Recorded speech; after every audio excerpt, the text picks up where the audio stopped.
Oke, shalom semua teman-teman ya. Kali ini kita Shalom belajar Kak. tentang satu topik, Yesus Hakim yang Adil. Berbicara tentang Yesus Hakim yang Adil, ini kita akan baca nanti beberapa data-data dia dalam Alkitab, bagaimana penghakiman itu terjadi dan mengapa penghakiman itu harus terjadi.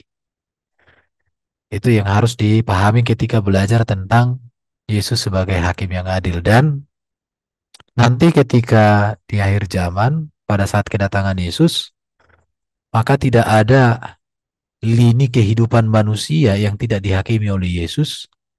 Bahkan Yesus juga nanti yang akan menghakimi iblis, akan dilemparkan di neraka ya. Dan orang-orang percaya dihakimi. Cuma perbedaan penghakimannya itu berbeda. Penghakiman bagi iblis itu untuk masuk neraka, penghakiman untuk manusia yang percaya itu untuk mendapatkan mahkota, tetapi penghakiman untuk manusia-manusia yang menentang Yesus itu untuk mendapatkan penghukuman bersama iblis di neraka. Mengerikan ya. Sekarang kita coba melihat apa kaitan antara Yesus dengan Isa.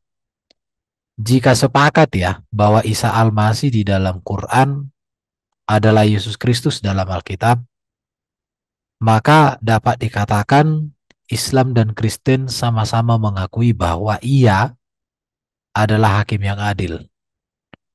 Walau pada kenyataannya tidak banyak data Quran tentang Isa sebagai hakim. Sedangkan data Alkitab tentang Yesus sebagai hakim itu saya katakan sangat jelas dan itu sudah cukup membuktikan bahwa Yesuslah hakim yang adil, hakim yang sempurna yang akan menghakimi manusia. Itu sudah pasti. Kalau Isa saya belum begitu mendapatkan datanya. Kalau contoh kita lihat di sini ya, dari Abu Hurairah radhiyallahu alaihi wasallam katanya Rasulullah Shallallahu bersabda, demi Allah yang jiwaku dalam tangannya, sesungguhnya telah dekat masanya. Isa Al-Masih putra Maryam akan turun di tengah-tengah kamu. Dia akan menjadi hakim yang adil. Dan akan dihancurkannya salib, dibunuhnya babi, dihapuskannya pajak, dan kekayaan akan melimpah ruah. Sehingga tidak ada seorang pun lagi yang bersedia menerima pemberian. Kalau di dalam teks ini dikatakan dia akan menjadi hakim yang adil. Tapi penjelasannya kurang ya sejauh ini lah gitu ya. Berdasarkan data tersebut, masa Isa yang ada di dalam Quran berbeda dengan Yesus di dalam Alkitab. Dari data ini nanti akan saya tunjukkan data-data di Alkitab. Dan jikapun sepakat oknumnya sama, maka tetaplah posisi Yesus sebagai hakim adil dalam ajaran Alkitab sangat berbeda dengan Isa Al-Masih sebagai hakim yang adil dalam ajaran Islam. Jadi kesimpulannya tidak sama. Karena dasar penghakimannya apa, tetap bisa katakan tidak sama. Oke ya. Sekarang sebagai penegasan bahwa Yesus satu-satunya hakim yang adil. Dan saya katakan percayalah kepadanya dan ikutilah segala ajarannya. Jangan mau dikibuli oleh manusia yang terdakwa nanti di hadapan Yesus. Karena semua manusia akan dihakimi oleh Yesus. Bahkan ada yang akan terdakwa, akan dihukum oleh Yesus di neraka bersama iblis. Di situ. Mari kita lihat beberapa data-data Alkitab yang sangat banyak dan luar biasa di dalam Alkitab. Saya sengaja untuk mengutip ayat-ayat Alkitab yang berkata tentang Yesus sebagai hakim itu. Dikatakan kita mulai dari Yohanes 5 ya, ayat 22 sampai 23. Dikatakan di dalam Yohanes 5, 22-23 di sini, Bapa tidak menghakimi siapapun. Perhatikan di sini. Bapa tidak menghakimi, artinya Allah Bapa tidak menghakimi siapapun, melainkan, perlu diperhatikan dibaca baik-baik, telah menyerahkan penghakiman itu seluruhnya kepada anak. Jadi di sini ada Bapa yang transenden, yang maha kuasa, dan ada anak, yaitu inkarnasi firman. Jadi Bapa yang transenden, yang maha kuasa, menyerahkan kuasa untuk menghakimi itu kepada anaknya, itu Yesus Kristus. Tujuannya apa? Supaya semua orang menghormati anak sama seperti mereka menghormati Bapa. Bahasa Yunaninya menghormati timao ya. Bisa di dalamnya memuji, memuliakan, bahkan menyembah.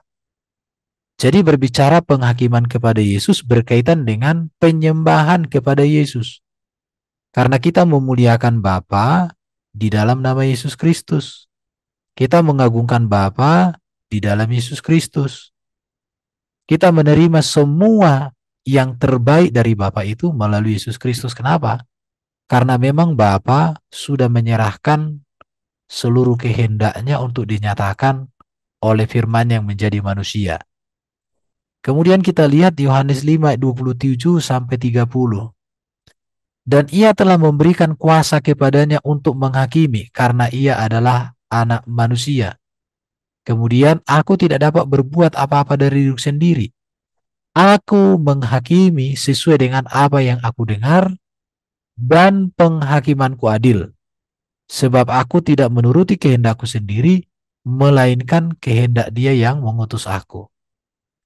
Jadi jelas, penghakiman yang dikerjakan oleh Yesus itu wujud nyata dari otoritas Bapa yang sudah diberikan, dinyatakan olehnya sendiri melalui Yesus Kristus.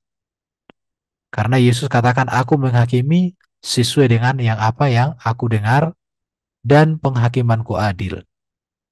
Dan saya katakan tidak ada manusia yang tidak akan dihakimi oleh Yesus. Yang membedakan penghakiman bagi orang benar untuk mendapat mahkota, penghakiman bagi orang fasik untuk mendapatkan hukuman, kematian di neraka selama-lamanya. Yohanes 8 ayat 15 sampai 16 dikatakan, kamu menghakimi menurut ukuran manusia. Aku tidak menghakimi seorang pun. Dan jikalau aku menghakimi, maka penghakimanku itu benar, sebab aku tidak seorang diri, tetapi aku bersama dengan dia yang mengutus aku. Artinya Yesus di dalam melaksanakan penghakiman bagi seluruh manusia, dia selalu disertai oleh Bapa, selalu bersama dengan Bapa. Dan ini yang disebut dengan bahwa Yesus itu benar-benar menyatakan otoritas kepenguasaan Bapa itu kepada semua manusia sejak zaman Adam sampai kepada akhir zaman. Ini baru 3 ayat, sangat banyak ayat-ayat yang maknanya itu memiliki kesamaan. Kita contoh ya. Roma pasal 2 ayat 16 dikatakan, hal itu akan nampak pada hari bina mana Allah sesuai dengan Injil yang kuberitakan akan menghakimi segala sesuatu yang tersembunyi dalam hati manusia oleh Kristus Yesus. Jadi artinya di sini apa? Tidak ada yang tidak dibukakan di hadapan Tuhan, tersembunyi dalam hati manusia. Makanya apapun yang ditutupi manusia tidak akan bisa tertutupi di hadapan Bapa di surga. Tidak bisa tertutupi di hadapan Yesus. Semua akan disingkapkan. Dikatakan hal itu akan nampak pada hari bila mana Allah sesuai dengan Injil yang kuberitakan akan menghakimi segala sesuatu yang tersembunyi dalam hati manusia oleh Yesus Kristus. Jadi tetap Yesus menjadi hakim yang adil yang mewujud nyatakan penghakiman Bapa atas semua manusia. Karena Allah Bapa itu kan transenden, terang yang tak terhampiri.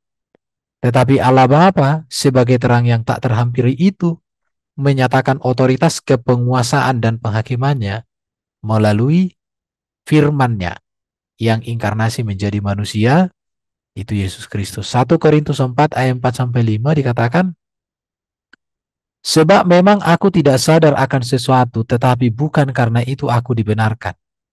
Dia yang menghakimi aku ialah Tuhan. Karena itu janganlah menghakimi sebelum waktunya, yaitu sebelum Tuhan datang. Ia akan menerangi juga apa yang tersembunyi dalam kegelapan, dan ia akan memperlihatkan apa yang direncanakan di dalam hati. Artinya apa? Penghakiman yang dikerjakan oleh Yesus tidak hanya berbicara perilaku yang terlihat, tetapi berbicara juga sikap hati yang tersembunyi sekalipun. Makanya jangan kita berpikir bahwa kita bisa menutupi segala dosa apapun di hadapan Tuhan. Jadi nggak usah lagi sembunyi-sembunyi untuk berbuat dosa. Lebih bagus terbuka supaya orang menegur. Biarlah kita ditegur ketika kita ada di dunia ini. Jangan sampai kita ditegur oleh Yesus ketika di penghakiman nanti. Hati-hati.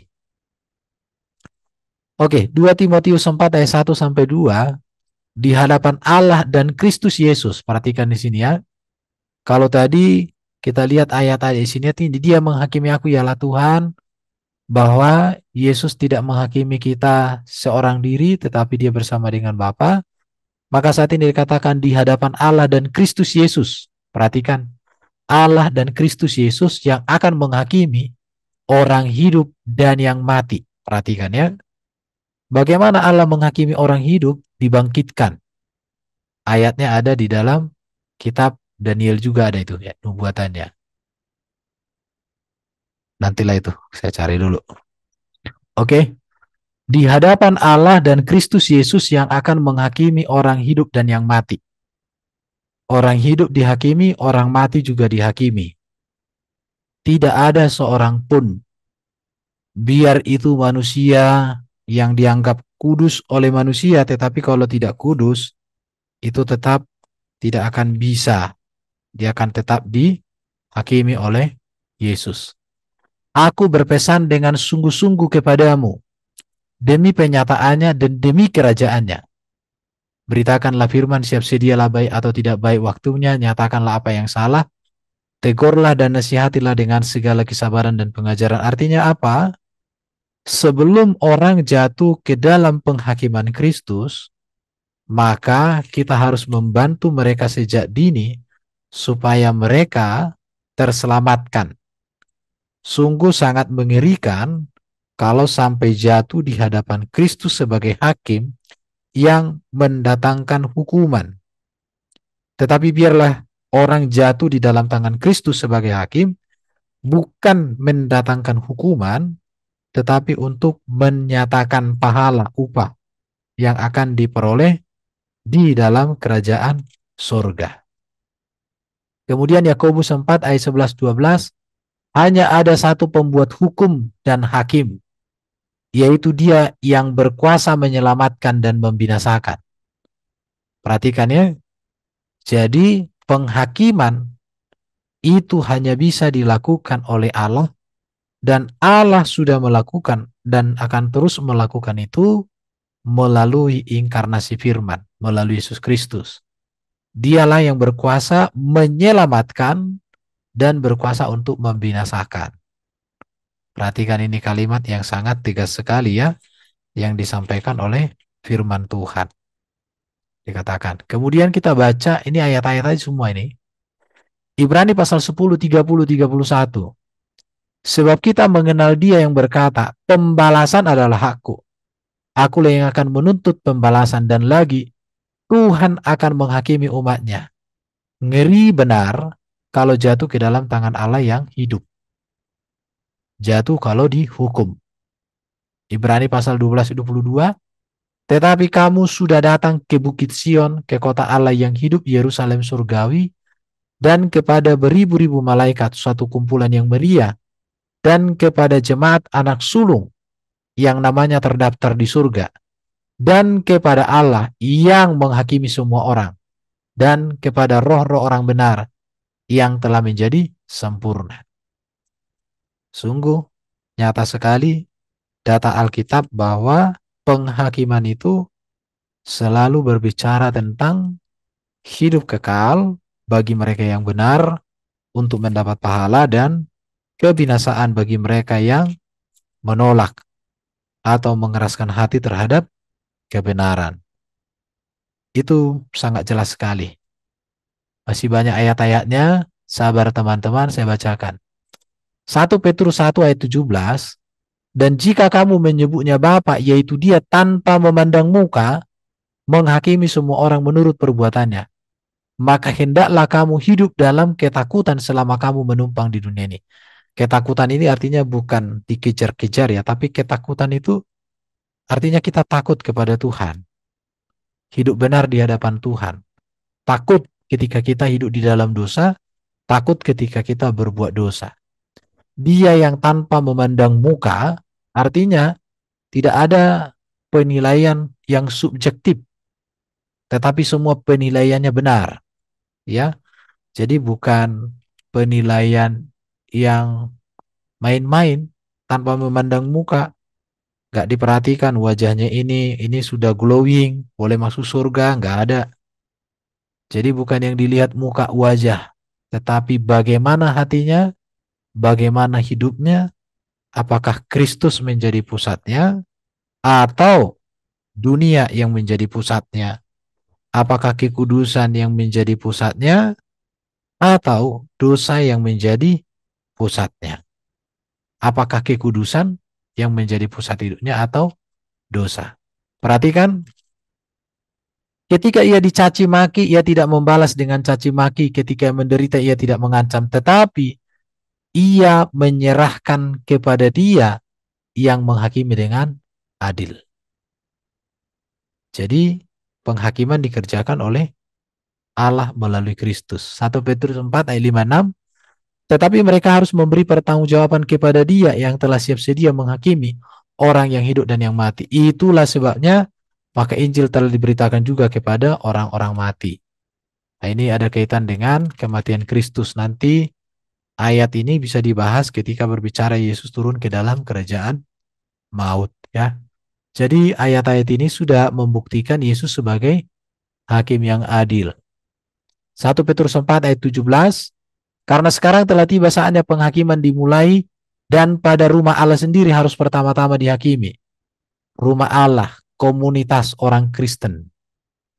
Dan jika penghakiman itu dimulai pada kita, bagaimanakah kesudahan dengan mereka yang tidak percaya kepada Injil Allah, Injil Kristus? Jadi di sini juga mendorong kita untuk berani memberitakan Injil. Jangan sampai teman kita, ada keluarga kita, jatuh ke dalam tangan Tuhan untuk dihakimi dan dibinasakan. Dan jika penghakiman itu dimulai pada kita, bagaimana kesudahan mereka yang tidak percaya pada Injil?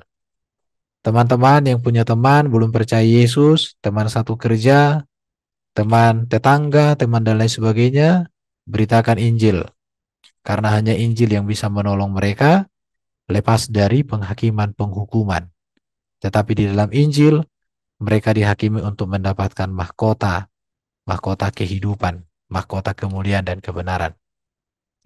Yudas 1 ayat 15, sesungguhnya Tuhan datang dengan beribu-ribu orang kudusnya, hendak menghakimi semua orang, dan menjatuhkan hukuman atas orang-orang fasik, karena semua perbuatan fasik yang mereka lakukan, dan karena semua kata-kata nista yang diucapkan orang-orang berdosa, yang fasik itu terhadap Tuhan. Jaga kata-kata, semua perkataan diperhitungkan. Sungguh sangat memprihatinkan sekali ya, mereka-mereka yang menghujat nama Yesus, yang merendahkan nama Yesus, yang menolak kemuliaan Kristus, menolak kemanusiaan Kristus, akan dihakimi. Oke, yang berikut saya bacakan aja dulu semua, nanti Wahyu 16 ayat 7. Dan aku mendengar mezbah itu berkata, "Ya Tuhan Allah yang Maha Kuasa, benar dan adil segala penghakimanmu." Jelas. Wahyu 20 ayat 12, dan aku melihat orang-orang mati besar dan kecil berdiri di depan tahta itu, lalu dibuka semua kitab, dan dibuka juga sebuah gulungan kitab lain, yaitu kitab kehidupan.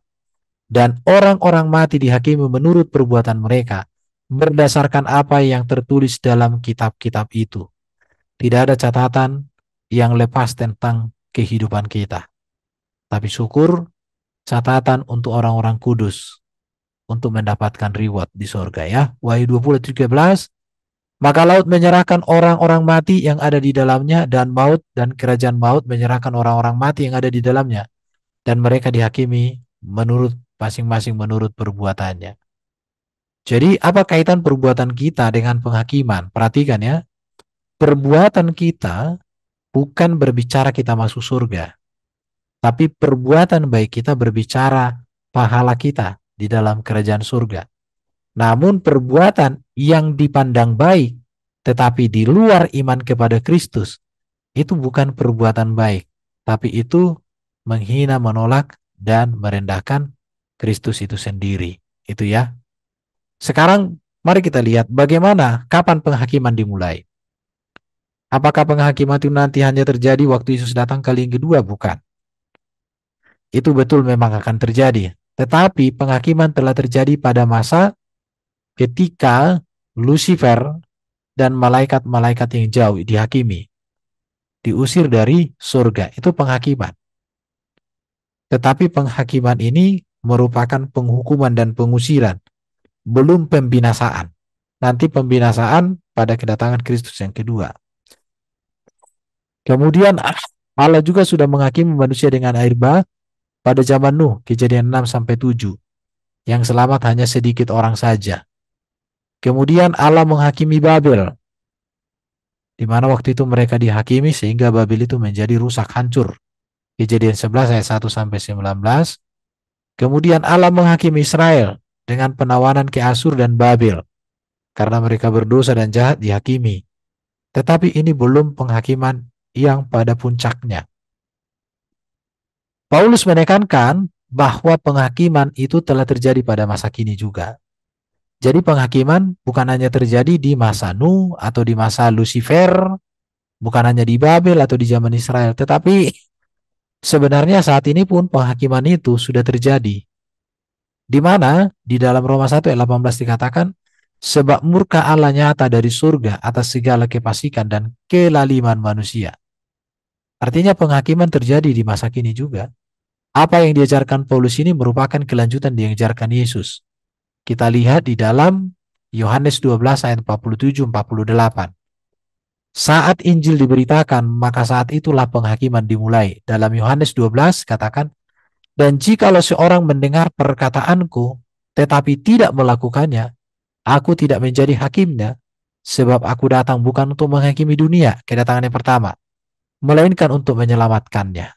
Perhatikan kalimat ini, barang siapa menolak aku dan tidak menerima perkataanku, ia sudah ada hakimnya, yaitu firman yang telah kukatakan.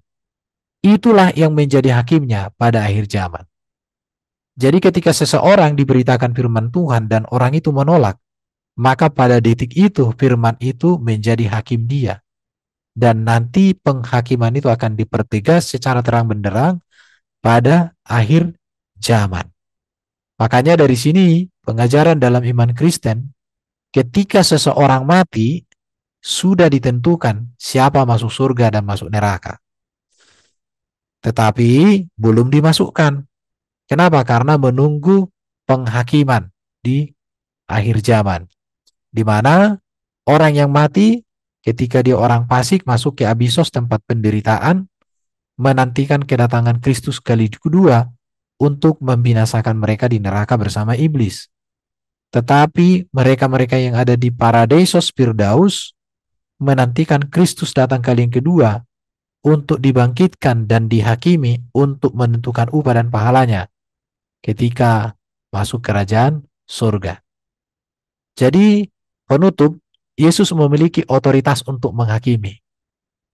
Ia menghakimi sesuai dengan perbuatan manusia itu sendiri. Semua orang tanpa terkecuali, besar, kecil, putih, hitam, gemuk, kurus,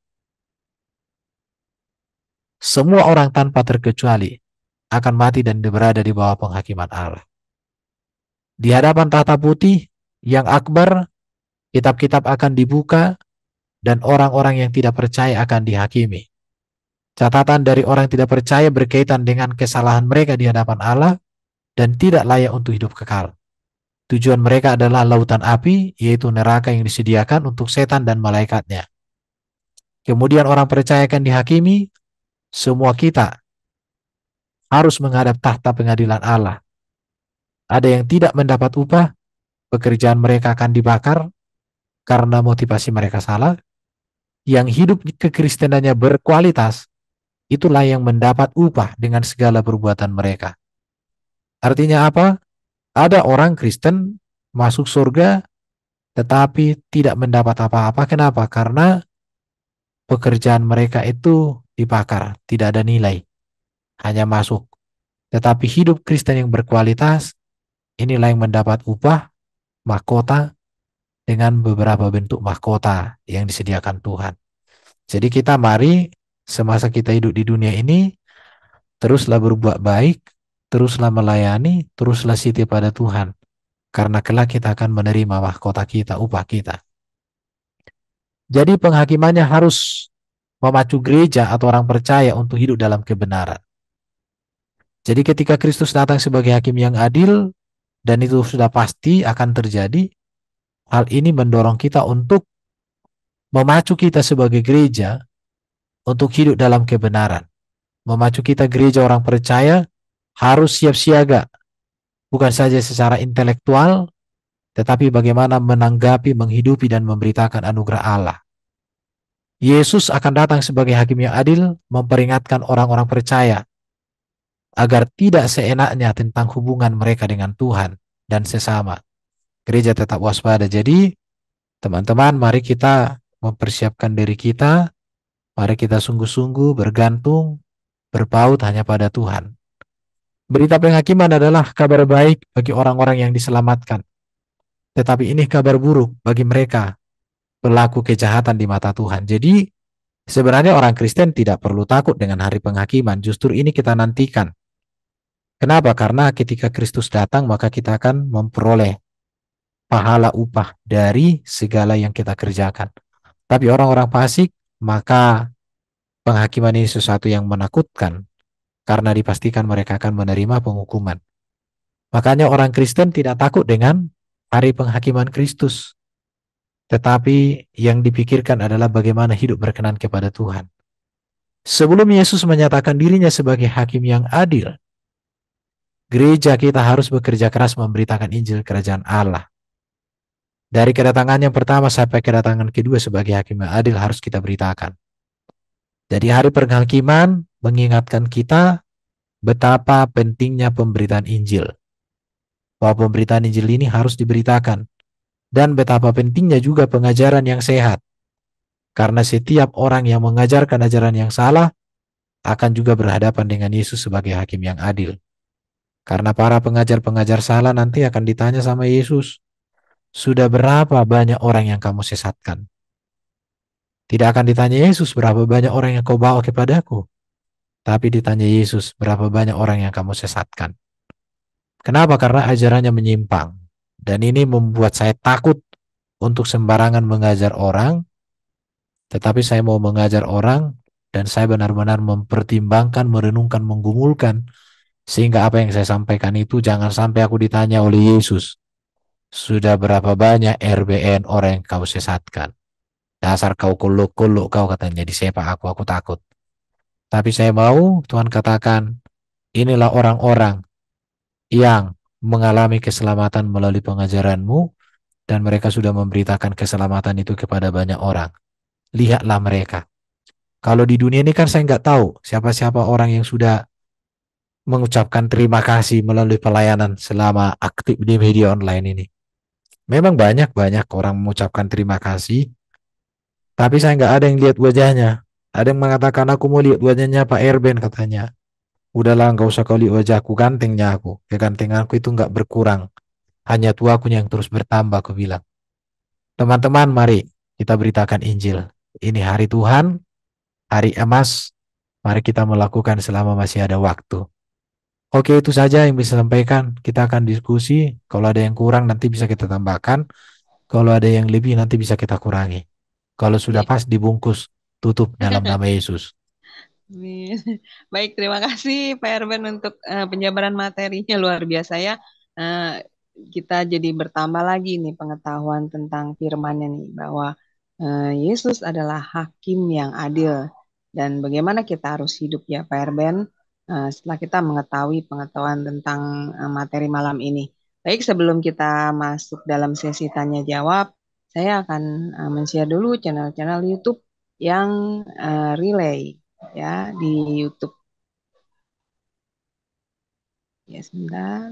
Baik, kepada Bapak Ibu yang terkasih dalam Kristus, acara ini relay ke channel-channel YouTube sebagai berikut, yaitu channel Sema Adonai, channel Omihen, channel Erben, channel Ana Chandra, channel Batu Karang, channel Nebu Ali, channel Antara, dan channel Ganet Tidan.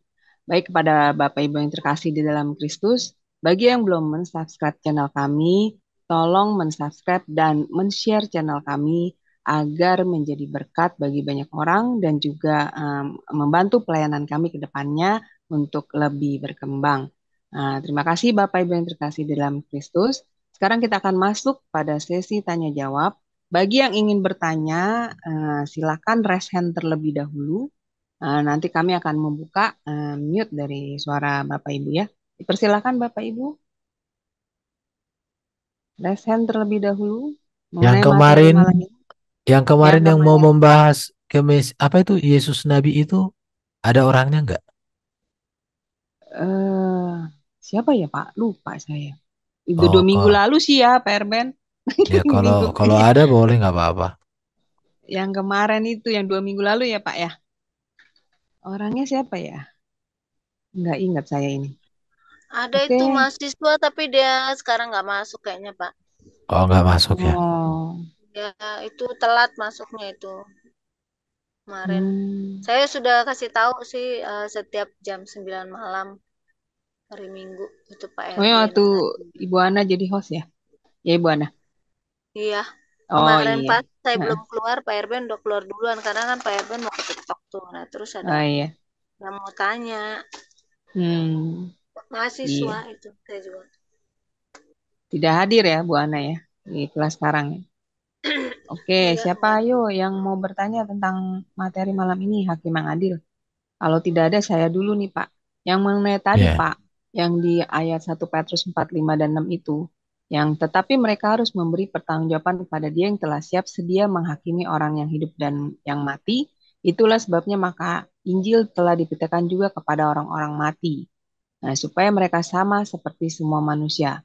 Maksudnya ini berhubungan dengan yang tadi Pak Ben bilang ya, ketika Yesus mati lalu turun ke dunia orang mati. Ya, seperti ini ya Pak, ayat Ini ini. udah pernah kita bahas padahal gini. Nah, nah Ini ini ya ketika ini kan ketika ya 1 Petrus 4, 5, 6 ya betul Pak. ya. Yang itu. Nah, ini bagaimana Pak? Tolong dijabarkan sekali lagi. Saya lupa kayaknya Pak tentang Oke. ini. Ya, terima kasih Pak Memberitakan Erwin. Injil di sini kan, Mm-mm. memberitakan Injil telah diberitakan. Apa sih Injil itu? Yesus Kristus datang sebagai juru selamat kepada orang-orang mati. Orang-orang mati siapa? Orang-orang yang hidup di zaman PL. PL. Orang-orang yang hidup di zaman PL ini kan menantikan kedatangan Mesias toh.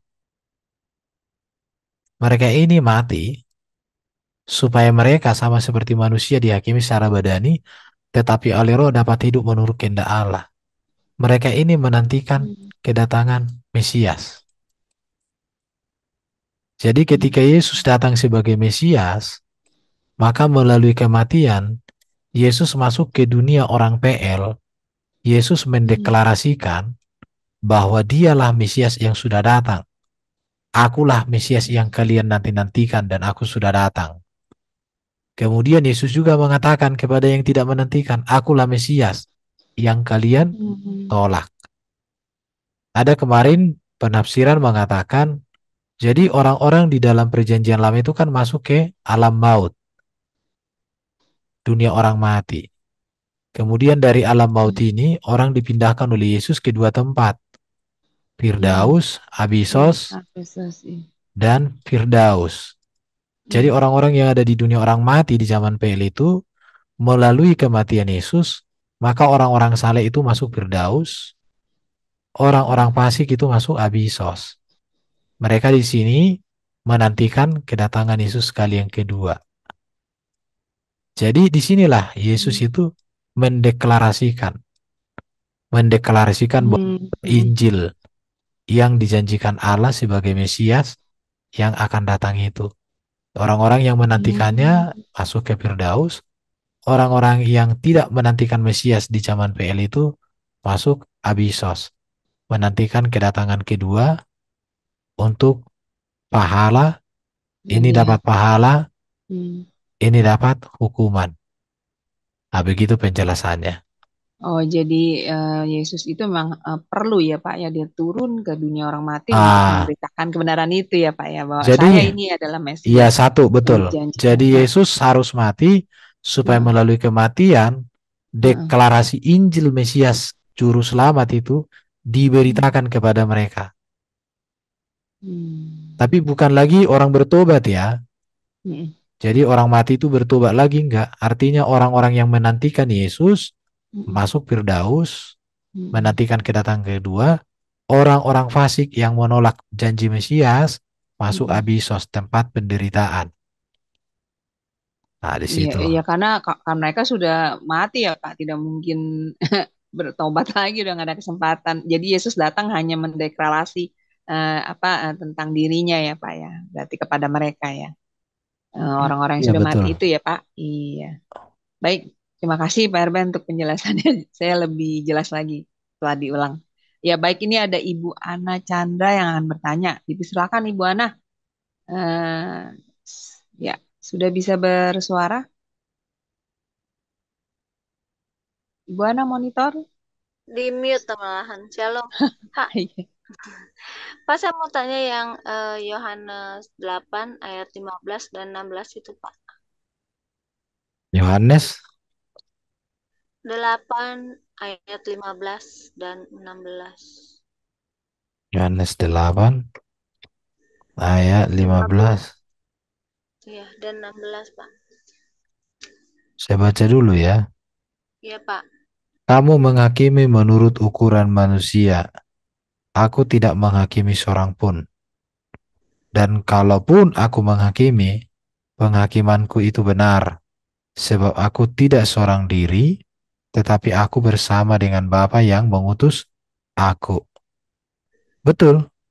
Kamu menghakimi menurut ukuran manusia. Kamu di sini siapa? Kita Orang-orang, gitu. iya kita harus lihat ya. Orang-orang Farisi. Karena di ayat 13 kata orang Farisi kepadanya, engkau bersaksi tentang dirimu, kesaksianmu tidak benar. Oh, iya. Kata Iya. Yesus kepada mereka. Jadi kamu, artinya orang-orang Farisi, menghakimi menurut ukuran manusia. Tetapi Yesus tidak menghakimi seorang pun. Artinya di sini Yesus tidak menghakimi seorang pun berdasarkan ukuran manusia.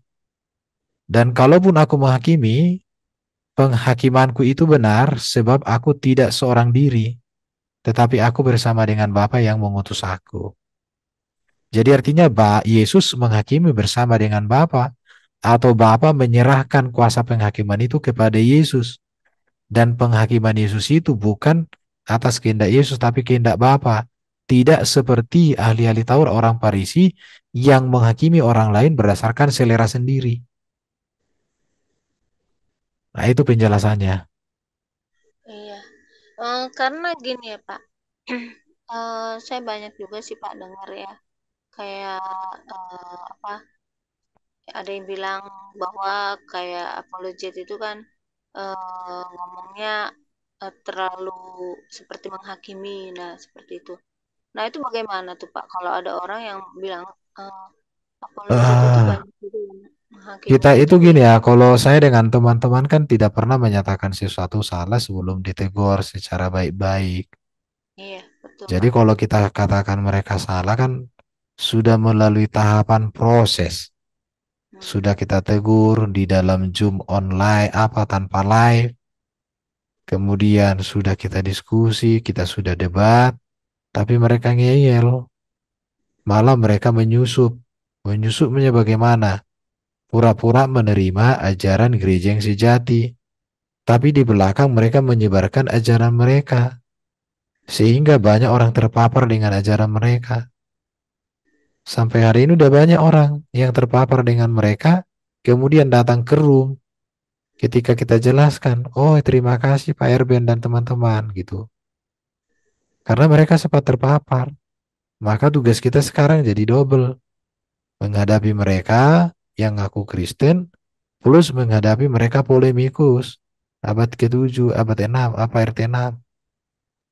Di situ kaji kita tidak sedang menghakimi, tapi kita sedang belajar. Jika ya, katakan iya. Jika tidak, katakan tidak. Di luar daripada itu berasal dari si jahat. Jadi bukan menghakimi. Kalau kita Iya, hakimi kan kita benci mereka. Kita laporkan mereka, kita persekusi. Ini kan kita hanya katakan aja. Itu aja sih kalau saya. iya. Artinya bukan apa memberitakan firman itu ya bukan maksudnya seperti itu gitu ya Pak ya. Jadi agak ya dibilang keras ya enggak lah, tapi kan ya tegas gitu ya Pak ya, bukan berarti menghakimi kan seperti itu ya. Iya Pak. Iya. Itu aja Pak. Jadi belajar untuk katakan ya jika ya, katakan tidak jika tidak. Di luar daripada itu berasa jahat. Iya, Iya. bersikap tegas ya, Pak Terima Erben. kasih Pak. Ya, baik Ibu Ana, terima kasih untuk partisipasinya.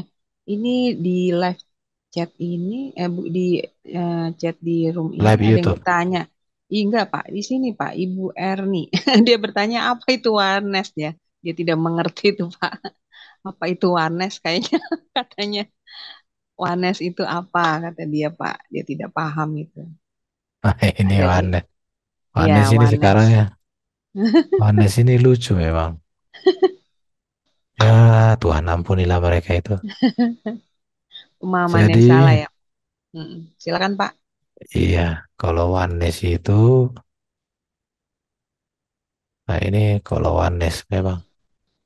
Kalau Wanes itu kayak gini mereka. Allah, ini Allah. Roh. Jadi Allah itu, ya ini Allah Bapa. Allah Bapa ini juga disebut firman, juga disebut sebagai anak, juga disebut sebagai Bapa. Gimana ya? Allah yang Esa ini menjadi Yesus. Hmm. Kemudian setelah dia jadi Yesus, berganti lagi dia menjadi Roh Kudus. Nah ini. Jadi dia Allah, dipanggil dia sebagai Bapa, dia juga sebagai firman, baru macam-macam lah ini kan. Jadi Hmm. Allah ini berubah menjadi Yesus. Ketika Allah ini menjadi Yesus, maka Allah ini gak ada lagi nih. Gak Allah ini lagi dia. Dia sudah jadi Yesus. Di sini ketika Yesus ini mati, berarti Allah mati macam-macam lah. Kemudian setelah Yesus mati bangkit mulia, dia menjadi Roh Kudus. Nah, ini namanya satu Allah yang berubah-ubah modus. Dari Allah Bapa berubah menjadi anak Allah, dari anak Allah berubah menjadi Roh Kudus. Ini Wanes. Nah, iya. Itu ini sangat rancu. Kenapa? Contoh, Yesus berdoa kepada Allah.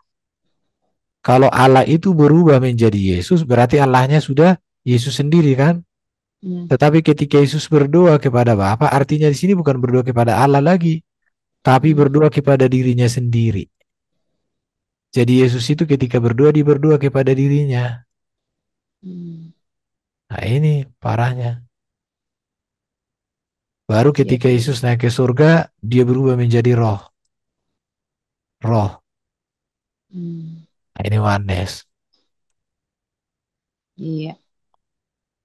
Semoga penjelasan Pak Erben dapat memberi pengertian ya kepada Ibu Erni mengenai arti dari ini oneness. Tapi ini orangnya sepertinya nggak ada nih Pak, udah keluar Pak. Oh iya masih ada Ibu Erninya. Ya, salam Ibu Erni. Hmm. Bagaimana jelas ya Ibu penjelasan dari Pak Erben? Pertanyaannya sudah dijawab tadi. Ya, Iya, betul. Sebenarnya Pak Erwin iya. udah jelas sih, ya, Pak ya. Apalagi yang kayak itu ya Pak Wanes kalau dia bilang Sebenarnya banyak ayat-ayat dari Yohanes ya Pak yang benar-benar meruntuhkan ini Iya, dia ya banyak, Pak ya. banyak, banyak. Iya. Ini sebenarnya kalau masih ada orang yang belum tahu seperti Ibu Erni ya Bu Ana, ini sebenarnya bahaya sekali ya.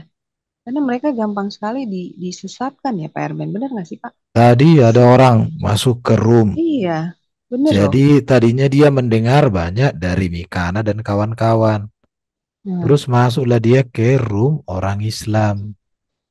nah. Ditanya orang Islam lah dia. Sampai dibilang dia, logik juga ya penjelasan orang Islam itu katanya. Ya kalau dikatakan Allahmu mati kan udah hancurlah kita. Mana pernah Iya. Allah kita mati. Yang mati itu adalah Iya. inkarnasi firman. Inkarnasi firmannya. Makanya Pak Firmannya Erben. pun gak pernah mati. Cuma ketika Yesus dalam kemanusiaan mati, turut merasakan firman itu. Itu. Makanya. Saya Susah Pak jelasin. Murid Bapak aja ada kan. iya, Bu Ana. Makanya Pak apa ya? Ini berarti sepertinya memang harus sering-sering di ini ya Pak, diangkat sebagai materi ya Pak. Sepertinya ya Pak. Karena memang Hmm. masih banyak yang belum paham ya Pak mengenai apa Belum pemahaman akan paham. belum Mereka tahu ada gitu ayatnya ya. juga. Mereka ada ayatnya juga, Nah, ya Pak ya. nah iya Ayat itu. Apalagi mereka terpengaruh dengan yang Allah mengosongkan diri itu kan terpengaruh juga dengan ayat itu bukan Pak. Allah mengosongkan diri sebenarnya. Hmm. Firman kemanusiaan Yesus, dia mengosongkan hakikat keilahiannya. Nah itu Jadi dia, dia. jadi bukan Bapa, karena itu kan berbicara Yesus. Cuma Iya, kan karena mereka Yesus kan, juga punya keilahiannya ya Pak ya, punya iya, hakikat ilahiannya. hakikat Iya, firman. iya. Untung ya Bu Ana kita ini belajar dari Pak Erben dari sejak semula ya. Jadi kita benar-benar kuat di Allah Tritunggalnya ya. Dari pembelajarannya dari Pak Erben dari sejak semula tentang Allah Tritunggal. Ya, puji Tuhan Pak. Jadi Hmm, kita benar-benar kuat Pak di Allah Tritunggalnya. Bagi iya, saya, iya. Ibu Ana, Ibu Eri. Jadi setelah Pak Erben menjelaskan tentang pemahaman-pemahaman Wanes segala macam ya kami bisa langsung menerima gitu maksudnya nangkep oh iya ini salah gitu loh. Nah, tidak sesuai dengan apa yang kami terima dari sejak semula dari pengajaran kami lewat Pak Erben, Pak Bagus, Pak Jubin, puji Tuhan, Pak Paeon juga ya. Baik, Bapak Ibu yang terkasih silakan siapa lagi yang ingin bertanya tentang Allah Tritunggal Allah Tritunggal kok jadi Hakim Yesus hakim yang adil. Silakan, Bang Kodek. Biasanya suka bertanya ini. Bang Kodek, monitor. Masih monitor Iya, kah? Ya, masih gimana Bang? sebenarnya masih monitor. Mengenai hakim yang adil. Ada yang mau ditanya? Silakan Bang. Boleh juga ini menarik ini sebenarnya tentang Iya, bagus hakim banget ini. penghakiman. Tadi ada bagian dari nas firman Tuhan bahwa penghakiman itu sudah dimulai saat Yesus berkata. Itu Iya. apakah itu gimana Pak? Pak Eben maksudnya iya. Ini kan dulu berasal dari pertanyaan Muslim. Kapan Yesus menghakimi katanya? Saya katakan, ini dia. Barang siapa menolak aku dan tidak menerima perkataanku, ia sudah ada hakimnya, yaitu firman yang telah kukatakan. Itulah yang akan menjadi hakimnya pada akhir zaman. Jadi, ketika seseorang percaya Yesus atau menolak Yesus, sudah ada hakimnya pada saat itu. Ini ayatnya ini. Barang siapa menolak aku dan tidak menerima perkataanku, ia sudah ada hakimnya, yaitu firman yang telah kukatakan. Jadi firman yang disampaikan Yesus itu menjadi hakim bagi semua orang. Jadi bukan lagi nanti dia hakim, dia hanya di akhir zaman. Makanya ketika orang mati kan langsung ditentukan masuk Firdaus atau masuk Abisos. Kenapa? Karena dasarnya adalah perkataan Yesus. Contoh Yesus katakan, akulah kebangkitan dan hidup. Barang siapa percaya kepadaku, ia hidup walaupun sudah mati. Ketika orang percaya akan perkataan itu dan hidup di dalam Yesus, maka perkataan itu terbukti nyata, dia masuk Firdaus. Tetapi ketika orang menolak perkataan Yesus itu, maka saat itu dia mati, langsung masuk abisos, penderitaan. Jadi kalau orang mati itu langsung ditentukan itu. Yang menghakimi ya Yesus. Kenapa? Kebenaran Yesus itu. Bisa dipahami, bro? Maksud Iya, saya. bisa. Bisa. Nah, Nah, itu. makanya itu mengingat begini, Pak Erben. Apa yang terjadi di zaman Rasul, ada Ananias dan Sapira. Iya, termasuk juga itu dia dihakimi. Itu kan mati dengan mendustakan Roh Kudus kan suami istri kan. Mengapa engkau mendustakan Roh Kudus?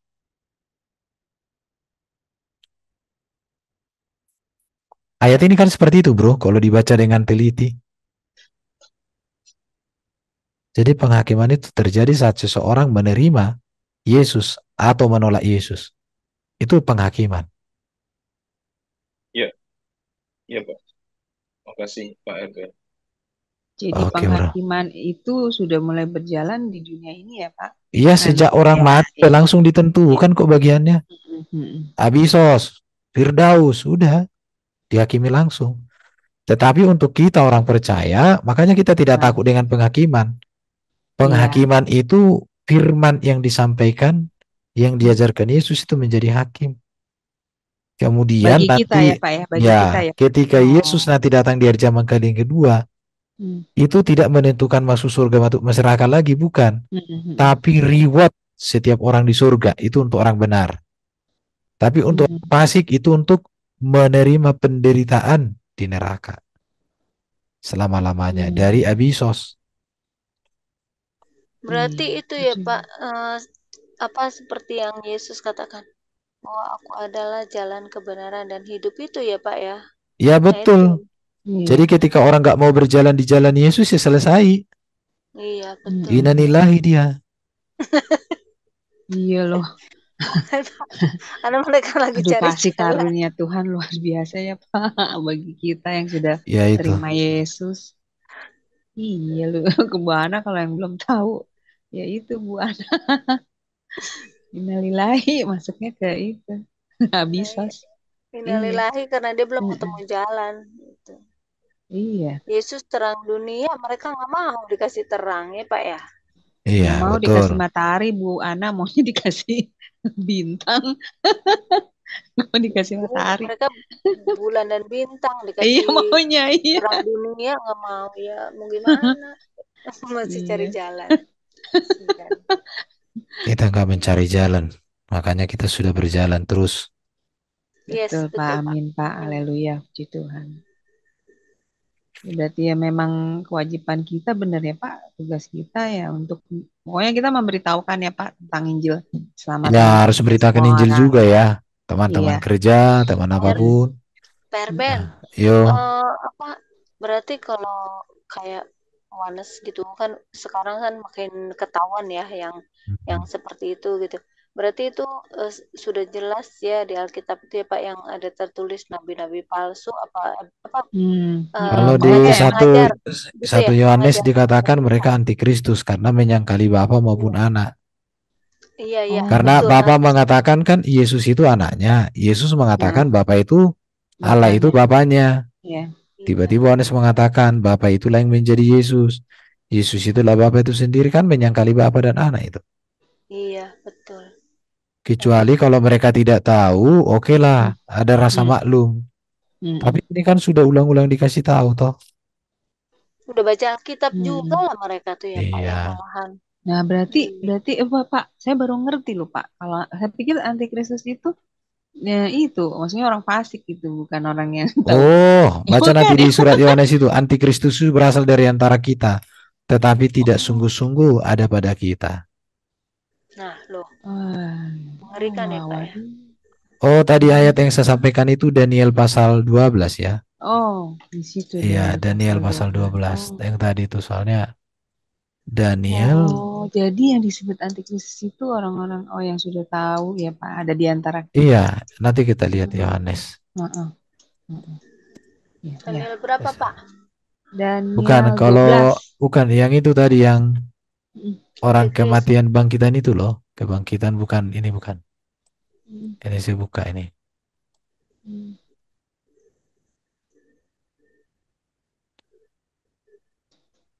Ini perhatikan ya, ini nanti kan terjadi di hari zaman ini, ayat 3. mm, Ayat 2. mm, Dan banyak dari antara orang-orang mati telah tidur di dalam tanah akan dibangun. Sebagian untuk mendapat hidup kekal, sebagian untuk mengalami kehinaan dan kengerian di neraka. mm, Nah, Jadi tuh. memang akhir zaman ini ya. mm. Jadi Sekarang kan sudah banyak juga, Pak. Berarti ya sudah akhir-akhir zaman. oh iya, makanya sekarang ini kan kita gencar juga menghadapi mereka. Karena Iya. kita menghendaki supaya mereka menghentikan ajarannya dan bertobat. Tapi mereka kan malah ngeyel. Mm. Iya, betul. Apalagi mereka tahu firman ya, Pak ya, mengerikan. Ya sudah itu, sudah itu dari gue pikir itu loh Bu Ana, apa antikristus itu orang fasik gitu lah. Ah iya. Itu di Ternyata. 1 Yohanes ya. Iya. 1 Yohanes. Nah ini ada yang nanya nih Pak, Bu Eri, Hmm. Pak, apakah Yudas termasuk golongan antikristus? Nuh Pak, katanya Pak. Kalau antikristus kan penentang Kristus artinya. Yudas bukan hanya Hmm, penentang lagi. Dia pengkhianat. bersekutu dengan Iya. iblis kok. Dia Dia yang mengkhianati Yesus. menyerahkan Yesus. Pengkhianat ya Bu Ana. Iya, itu udah jelas-jelas pengkhianat itu. Iya, iya. Tapi dia bunuh diri ya, Pak ya. Pengkhianat tapi bunuh diri. Kalau Yudas itu dari hasil saya membaca memang binasa. Hmm, Tidak masuk hmm, surga kalau saya katakan. Kenapa? Karena dia dikatakan itu binasa. Kata binasa dalam teks Yunani itu selalu hmm, dikontraskan dengan surga. Hmm, hmm. Ya itulah. Iya, iya.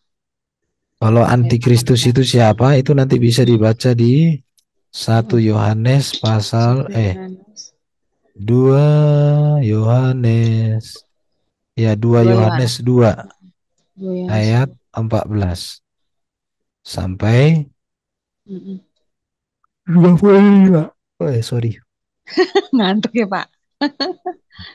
Dua Yohanes 2. Coba saya buka ya. 2 Yohanes 2 ayat 18 sampai 25, baru Dua Yohanes 2 1 ayat 8. Yohanes 18, Pak. 4 1 Yohanes 4 ayat 1 Kok dia di Satu, handphone saya kok nggak ada, Pak? 1 Yohanes Dua- 2. Ini udah bingung. Nah, satu Bapak Yohanes 2 ayat 14 Pak. Iya, 1 Yohanes 2. 1 Yohanes Hmm, 2. Bapak tadi bilang 2 Yohanes, Pak. Ini iya, satu antikristus. Yohanes 2 ayat 14. Coba Nah, saya iya ayat tuh. berapa Pak? 14 ya Pak? Iya, 14 sampai 18 ya, Pak. Iya, 1 Yohanes 2 Wah, ayat ini anti 18. grup nih. Ayat 18. Iya, Eh, 18. mm-mm. Lah kita ini Oh, baca Alkitab tapi lupa, Coba. Pak. Maaf, Pak. Anak-anakku, waktu ini adalah waktu yang terakhir, dan seperti yang telah kamu dengar, seorang antikristus akan datang. Sekarang telah bangkit banyak antikristus.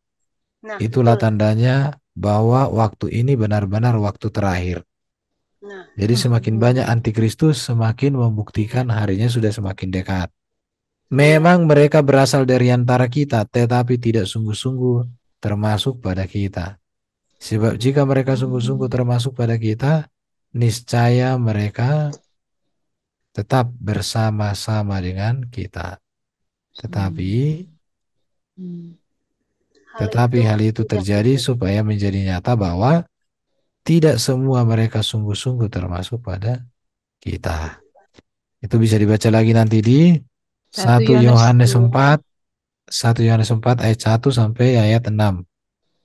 4 Kalau yang tadi 1 Yohanes 2 ayat berapa, Pak? 1 Yohanes 2 ayat 18. 18 Oh, Itu kan sampai ada 2. tuh. sampai 25. Oh iya. Nanti saya baca, Pak. Wah, berarti dari kaum kita sendiri ya, Pak, seiman ya, Pak. Artinya kan seiman sebenarnya ya, Pak ya. Tapi Ya, pemahaman mereka penumpang ini. gelap lah, penumpang gelap. Ya, ya kayak gitu. Pak, Pengkhianat. Yohanes kok tahu? Pak, Yohanes kok tahu sih Pak antikris, kitab Wahyu itu Pak? Kan mendapat penglihatan. Hmm. Luar biasa ya Pak. Dia Ya. diberikan Tuhan nikmat kan kepada penulisnya, kepada Yohanes. Oh iya nih antikristus. Iya, Oh ya nanti aku baca nih Pak Erben setelah dibaca aja ini. dibaca. Iya, iya. Jadi tahu Iya. penting ini. Jangan Mm-mm. dibaca aja, dipahamin. Nah Ya, ini Pak. ada Bro Kodek mau nanya lagi tuh. Silakan Bang Kodek, silakan, silakan Bang. Ya, Makasih Pak ya. Erben dan Ibu Heeh, Ros, ya. moderator. Heeh. Kesempatan kedua bisa nanya lagi Pak Iya, Erben. silakan Pak. Ya mau bro, kalau bisa ku jawab, kalau nggak bisa kita cari. Nah, iya. Ya, gini Pak Erben.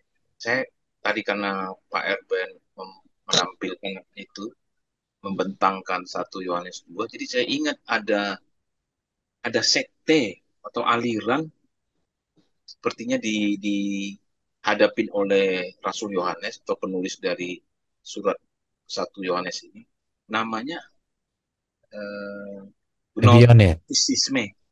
Hah? Hah? Gnostik, Oh, Gnosticisme gnostisisme, gnostik. dan Docetisme. Doketisme. Nah, itu apa tuh Pak? Bahayanya tuh apa lagi tuh Pak? Oke, coba kita cari ya. Gnostik itu kan apa? Mistis apa? Gnostik. Gnostikisme. Di Injil Gnostik kan itu kan cerita-cerita yang apa itu? Gnostik. Gnostikisme. Gnostik adalah ini ya, agama apa? Gnostik. Gnostisisme agama dualistik yang dipengaruhi filosofi Yunani dan Yudaisme dan kekristenan. Campur aduk lah ini ya. Kalau doketisme,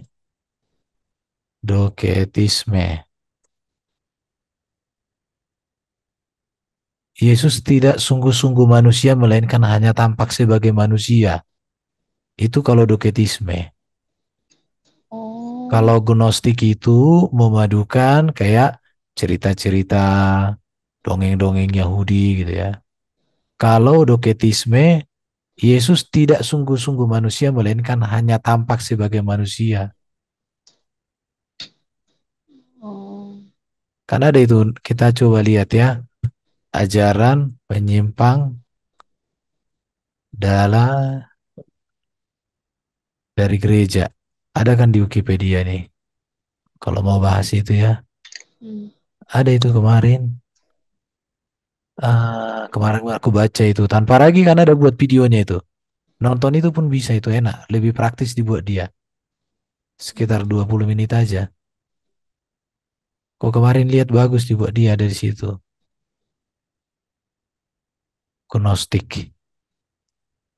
Dongeng-dongeng seperti apa ya Pak? Maksudnya bagaimana? Saya kurang paham. Ajaran-ajaran Gnostik, Injil-Injil Gnostik yang membuat cerita-cerita yang aneh-aneh itu loh. Gnostik. Oh,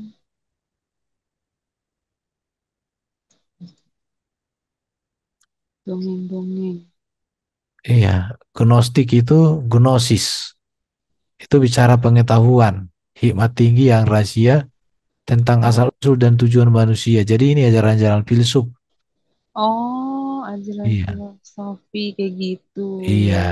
jadi Oh, sebuah aliran agama yang apa yang meyakini gnosis pengetahuan sebagai satu-satunya jalan keselamatan. Itu kalau gnostik. Kalau yang doketisme tadi mengatakan Yesus itu bukan apa hanya tampak aja manusia, tapi dia bukan manusia gitu. Menolak dui kodrat Yesus. hmm. Berarti banyak sekali ya Pak? Ajaran sesat Oh itu, banyak. ai, berarti benar-benar harus kuat ya Pak. Dasar apa iman kita itu benar-benar harus teguh, harus kuat, harus benar-benar paham ya Pak Erben ya. Ya makanya Kalau belajar ya, tidak iya, kalau tidak ya, belajar. ya iya bisa ikutan jadinya UPI gitu. Kayak akhirnya kecuci deh Pak otaknya Pak. Seperti itu. Kalau udah kecuci repot Kemarin Pak Erben. ya itulah makanya kita Iya. kita membantu untuk pulih kembali toh. Heeh. Kalau di Gitu. sarapan pagi ada juga ini Mm-mm. sikap terhadap bidat kan sudah Mm. diusir oleh gereja Mm. karena memang repot. Ajaran mereka itu nggak bisa menjelaskan Alkitab. Alkitab itu menjadi Mm. buku yang sangat jelek. Mm. Ya, gimana Bang Kodek? Paham sudah, Bang? Udah Oh, paham. apakah zaman sekarang masih ada jejaknya lagi, Pak? Maksudnya masih ada bertumbuh di kalangan Kristenan atau di luar Kristenan atau di mana itu, Pak? Yang Sekarang gnostik. itu ini apa? Diramu, Bro. Jadi ada perpaduan. Mm. Ada ramuan-ramuan yang dibungkus-bungkus. Iya, kayak Oneness itu kan ada itu, sudah ada. Jadi ini kalau di Wikipedia ada ya, dibuat titik tolak. Kemarin ada yang bagannya itu. Gnotisme, Marcionisme, Montanisme, ini ada banyak ini. Mm. Gnostik, Marcionisme. Wow. Pemisahan Allah perjanjian lama dengan perjanjian baru. Jadi Allah perjanjian lama itu jahat, Allah perjanjian baru lah yang baik. Makanya kemarin itu Iya. aku pernah dengan ini aliran Marcionisme ini saya pernah masuk komalnya, dia mengatakan Allah Bapa Yahweh itu setan. Waduh. Iya itu Ya iya, Marcionisme. memang pernah ada Pak yang bertanya seperti itu. Maksudnya, iya kenapa Mbak Allah Bapak zaman perjanjian lama itu kejam gitu loh. Maksudnya segala hukumnya itu kejam gitu loh Pak. Ya, ya kan memang sebenarnya kisah-kisahnya itu kan memang di zaman perjanjian lama itu kan memang ya Iya. sadis ya Pak bener ya kan Pak. Ya kan. Apa namanya cara penyelesaiannya kan dengan pedang, banyak kan ya Pak ya seperti itu. Tapi ya Hmm. kan Pak Erben pernah bilang ya Pak bahwa itu kan Tuhan sudah memberikan waktu ya Pak untuk pertaubatannya itu loh. Nah, tapi kan apa sudah panjang banget kalau dilihat dari waktu masa untuk manusia zaman perjalanan lama itu bertobat ya sudah panjang sekali ya Pak diberikan oleh Tuhan ya. Iya. Nah iya itu saya ingatnya itu. Tapi kan Ada lagi mereka Pak, nggak ada ajaran ini lagi Arianisme, Bapa lebih besar dari Yesus, Yesus lebih besar dari Roh Kudus. Ada lagi oh ajaran Nestorianisme.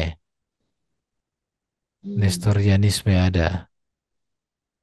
Nestorianisme doktrin ajaran yang mengajarkan bahwa Yesus eksis sebagai dua pribadi, yakni sebagai manusia Yesus dan sebagai putra Allah, atau Logos. hmm. Padahal satu Nestorianisme. kan itu Pak ya bukan dua pribadi ya Pak satu ya Pak. Karena kan ya ini memang repotnya ya. Hmm. Ada Pelagianisme. Dosa asal tidak merusak hakikat manusia dan bahwa kehendaknya yang fana manusia masih dianggap untuk memilih yang baik. Baru Oh. mekanisme. Ini bicara Gnostik ini. Gnostik. Hmm.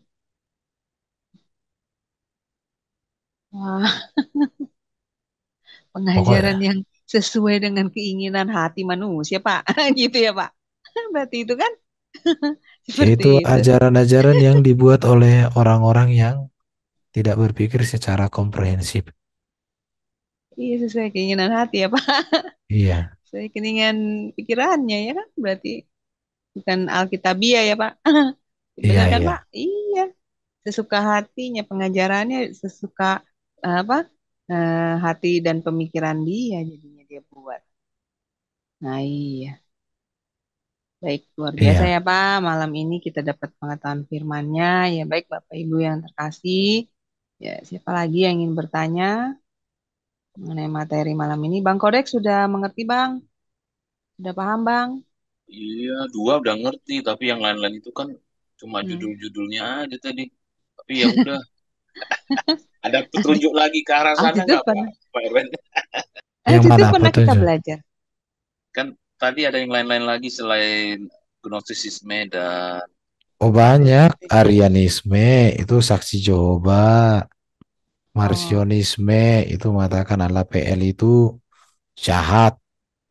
Ada banyak, hmm, Sabellianisme, Unitarian, Triteos, macam-macam. Nanti bisa ditonton itu di Tanpa Ragi ya. Tanpa hmm. oh, Ragi kemarin. Udah dibuat TR Tanpa ya Pak ya? Ragi. Iya, Tanpa dibuat lagi. Tanpa. Kapan Pak Iya. Erwin dia buat itu? Baru beberapa hari. Oke, kasih Hmm. informasi ada tonton channel juga, channel TR Tanpa Lagi. Terima kasih Pak Erben, makasih Iya, Ibu nanti ditonton di Romi. situ. Iya, baik. Sama-sama Bang Kodek. Ya, baik Bapak Ibu. Ada lagi yang ingin bertanya Ini atau nih, ini menambahkan? kalau menurut catatan Katolik inilah dia, Hmm. Hmm. ajaran-ajaran bidat. Ini nih, Hmm. ini Oh, adopsionisme, adopsionisme. oh iya. Ini keterangannya keyakinan bahwa yang lahir sebagai manusia biasa tidak ilahi. Ah ini Yesus itu tidak ilahi. Jadi ini baru Oh, iya benar-benar. apolinearisme. Jadi ini adopsionisme dengan kemudian apolinearisme. Keyakinan Hmm. bahwa Yesus memiliki jiwa bersemayam, emosi dan raga insani yang bersifat hina, tetapi berakal budi ilahi yang bersifat mulia. Kemudian Yesus juga mengatakan bahwa insan terlahir dari, nah ini ajarannya, Hmm. Arianisme. Nah ini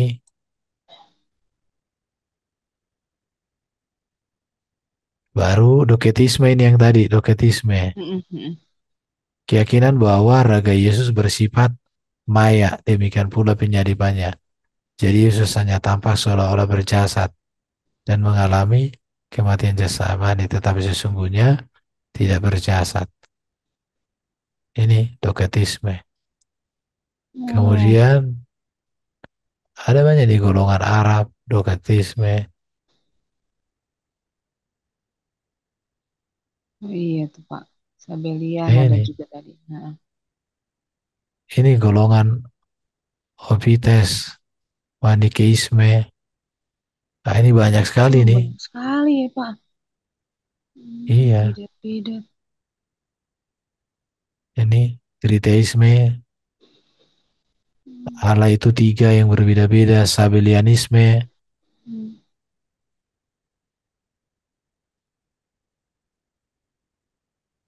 Nah, ini nih. Nah, banyaklah ajaran-ajaran yang unik-unik. Dan itu mereka semua masuk dalam kategori antikristus Kristus ya Pak. Ya kan Pak? Dikategorikan bidat sih, bidat. Oh bidan. Ya, bidat heresi artinya ajaran yang menyimpang.